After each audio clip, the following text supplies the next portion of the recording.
ওই মহিলার প্রতি তার কুনজর আছে। সে একাধিক বিয়েতে আসক্ত এই ধরনের পুরুষ মানুষ আছে। বিসমিল্লাহির রহমানির রহিম। সম্মানিত ভিউয়ার্স, আশা করি সকলে ভালো আছেন। আমাদের সমাজে দুই ধরনের পুরুষ মানুষ আছে, একটা ভালো একটা খারাপ।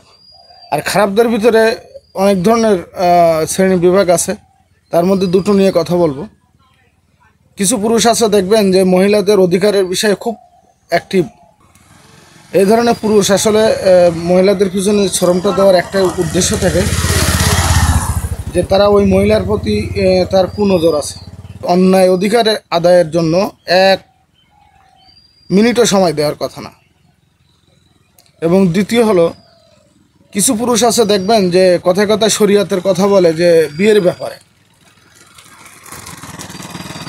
সে একাধিক বিয়েতে আসক্ত এবং দ্বিতীয় বিয়ে করার জন্য শরিয়ার বিধান দেখায়। আসলে আমি বলতে চাই যে এই ধরনের মানুষ খুবই স্বার্থন্বেষী মানুষ। এরা ওই হাদিসটা পরিপূর্ণ পড়েও নি কখনো। আর এই দ্বিতীয় বিয়ের যে নিয়ম আছে, এই নিয়মগুলো আসলে তার দ্বারা পালন করাও কখনো সম্ভব না। সে শুধুমাত্র মানুষকে বোঝানোর জন্য ইসলামী শরিয়ার কথা বলে, আর বাকি সব তার ধান্দাবাজি। সকলে ভালো থাকবেন, সুস্থ থাকবেন। আসসালামু আলাইকুম রহমতুল্লাহ।